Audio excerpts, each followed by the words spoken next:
Salut à tous et à tous, bienvenue dans Inside Sport sur Horizon Web TV. صحة رمضانكم, صحة فطوركم, ça dépend du moment où vous regardez cette vidéo où on va revenir avec toi, Moumen. Salut Moumen et Tracy. Salut Fatih, bonsoir à tous. Sahar Mdankoum. On va, Sonnet Korkoum. on va revenir sur le championnat et la 20e journée qui s'est jouée cette semaine avec des surprises, avec notamment la deuxième défaite en 16 journées du leader actuel, le Mouloudia d'Alger, mais également d'autres surprises avec notamment la défaite de l'USMA face à la JS Saoura. Mais on va plutôt commencer par le Chabriadi de Belouizdad qui a été accroché à domicile par le Mouloudia de L'Bayed. C'était en ouverture de cette 20e journée. Al-Bayed qui refuse de mourir, qui refuse de lâcher prise, elle continue à se battre pour essayer de se sauver cette saison encore une fois et éviter le purgatoire. Je pense que le CR Belouizdad a encore une fois gâché des points, 2 points précieux dans la course pour le podium, parce qu'on sait que le CRB, comme Mouloudia et l'ISMA et aussi la JSK, possèdent quelques matchs en retard à disputer, mais cela ne leur permet pas d'être accrochés à domicile par la lanterne rouge qui commence vraiment à se donner de l'espoir pour essayer de, pourquoi pas, essayer d'éviter la relégation. Du côté du Chabeb, tu penses qu'ils ont été plombés par cette histoire de Ramovic qui n'arrive pas à déboulonner, de son siège?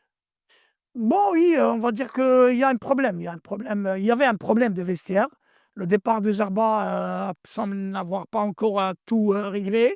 Il y a des joueurs qui ne se sont pas encore bien adaptés. Je pense à El Mellali qui n'a pas été vraiment aussi fort en performance et en statistique avec le CF Belouizdad.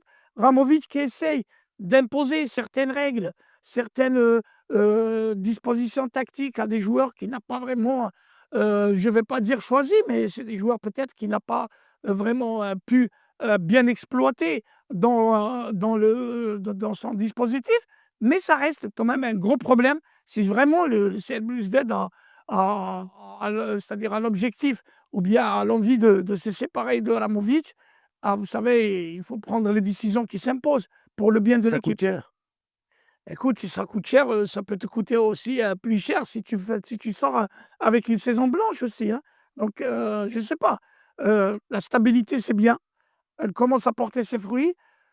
On va attendre encore. Ce n'est pas un match nul à domicile face à une équipe qui a tout donné derrière pour essayer de maintenir ses maigres espoirs de rester en Liga, qui va tout remettre en cause. Ça risque de s'enchaîner vite puisque le CRB, pour la prochaine journée, va affronter une équipe du CS Constantine à Oh Constantine, là. le CSC qui est en train de frapper fort en cette phase retour.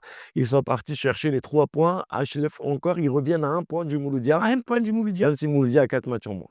à un point du Mouloudia avec 4 matchs au moins pour le Mouloudia d'Alger. Je pense que le CSC, il faut leur tirer un chapeau parce que là, tu parles Fethi, des changements au niveau de la barre technique, au niveau de la direction. On a vu que ça a porté ses fruits avec l'arrivée d'un nouvel entraîneur, du retour de Tarek Arama, qui a essayé de bousculer un petit peu les habitudes qui ont fait que le CSC ne marchait pas bien en début de phase aller.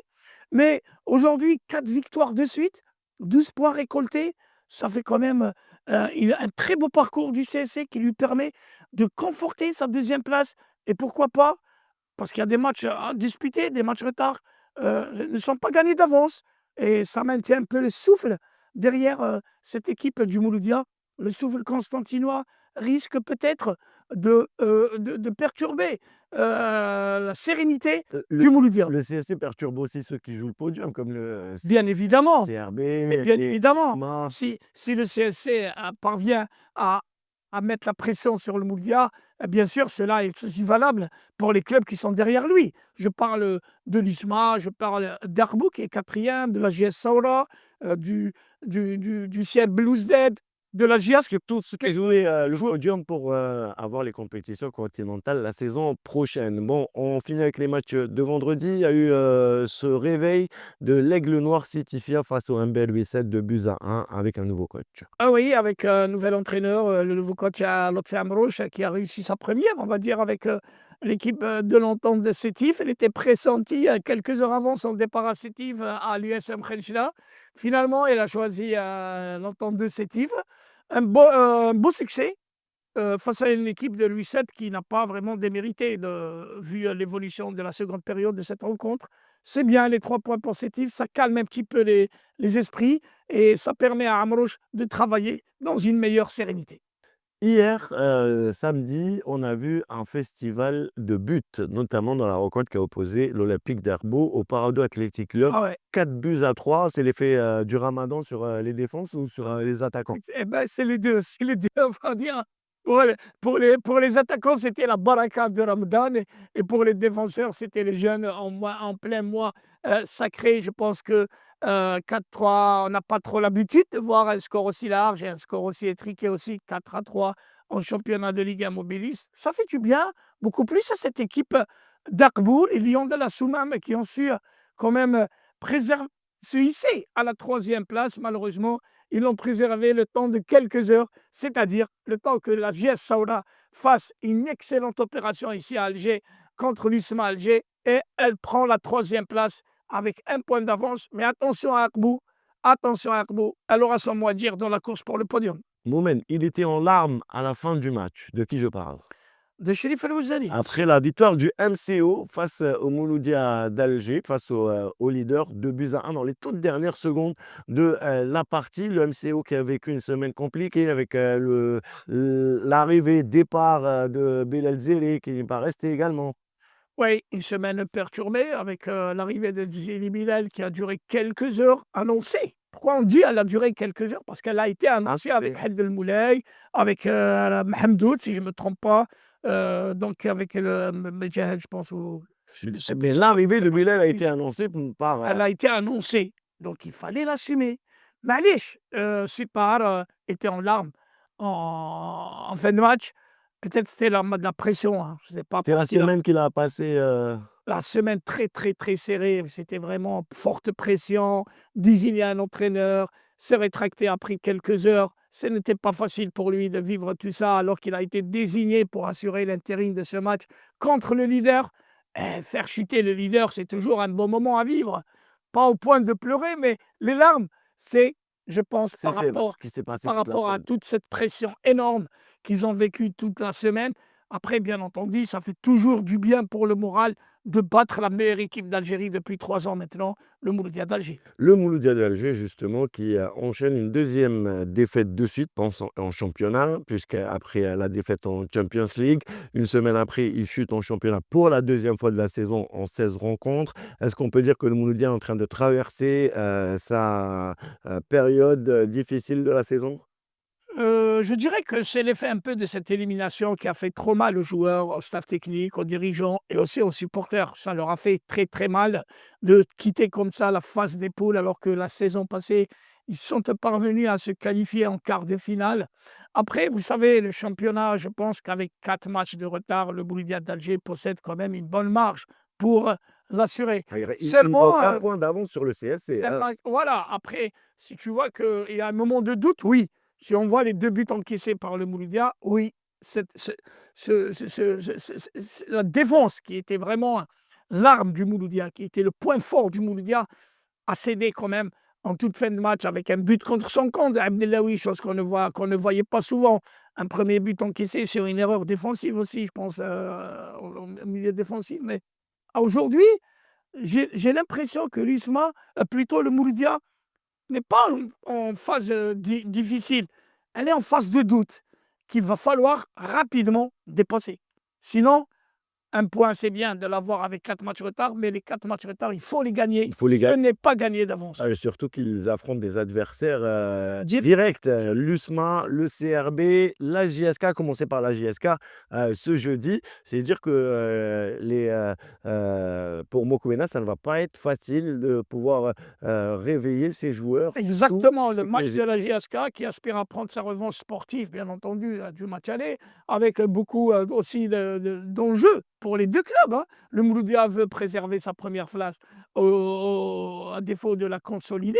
La JS Kabylie essaye de revenir dans la course pour le podium et je pense que la GSK n'aura d'autre choix que de gagner à Ali La Pointe. Ça va pas La être GSK, bah, la GSK, c'est, excuse-moi Mohamed, c'est, tu me tends la perche, la GSK qui a fait match nul lors de cette 20e journée et qui aurait pu aspirer à mieux si ce n'était peut-être encore une fois la maladresse de Mahious qui est dans un état psychologique, très oh, bas. tu sais Fethi, Mahious, c'est vrai, il traverse une période très délicate. Mahious souffre un petit peu de son transfert coûteux pour la JSK, de son salaire très, très élevé apparemment, parce que moi je n'ai jamais vu son salaire, sur un contrat. Moi non plus, j'ai pas les Voilà, donc je n'ai pas les chiffres. Mais aujourd'hui, on parle beaucoup plus de son salaire que de ses buts marqués l'année passée avec le CLB qui ont fait de lui l'un des meilleurs attaquants de le championnat. Aujourd'hui, Mahious traverse une période très, très délicate sur le plan mental. Il n'arrive pas à se débarrasser, à se concentrer sur l'essentiel. L'essentiel, c'est de mettre le ballon au fond des filets. Il n'arrive pas à le faire. Après un regain de forme excellent lorsqu'il avait marqué 6 ou 7 buts, aujourd'hui, Mahious souffre de l'incertitude. Et quand le doute s'installe dans la tête ou dans l'esprit d'un attaquant, c'est vraiment l'alerte rouge. C'est au coach Zimbabwe à qui on peut reprocher aussi, c'est au coach de Zimbabwe de régler tout ça. À qui on... par contre lui, je connais le salaire. Voilà. Par contre lui, on connaît le Donc, salaire. voilà. Donc, on n'est pas ses comptables. Hein. Il a négocié, il a signé, Ap tu sais, très. Après moi, je suis pas d'accord avec, cette mentalité où on sort les salaires. Il peut gagner jusqu'à 200 000 € par mois s'il veut, tant que les résultats c'est chiant, il y a pas de problème. En plus, Donc, c'est les négociations. c'est une négociation, On est- ça voilà. Voilà, exactement. Donc, je pense que si on doit reprocher aussi à Zimbabwe le fait d'avoir euh, mal géré la fin du match avec l'incorporation de défenseurs, franchement, à 10 contre 11. Alors qu'il était mené à 1-0, s'il avait à faire un choix, il aurait choisi le point de nul pour ne pas perdre. Mais quand tu mènes 2 buts à 1 et tu as l'opportunité de terminer le match en force, je ne sais pas, les changements ont été très, très, de manière gérée, de très, très mal gérés, de manière vraiment aléatoire. Faire entrer 3 défenseurs, je pense, vers la fin. Je ne sais pas pourquoi. Après, on a vu sur le but qu'ils ont encaissé, il y avait tellement de défenseurs dans le carré 18 de la GSK que chacun euh, euh, offrait l'opportunité à son camarade de prendre en charge le joueur qui a marqué. Après, je pense que à 10 contre 11, ça reste un bon résultat. Et Matchuna Mostagalem qui joue la relégation. N'oubliez pas, la lanterne rouge aussi a tenu en échec le CRB.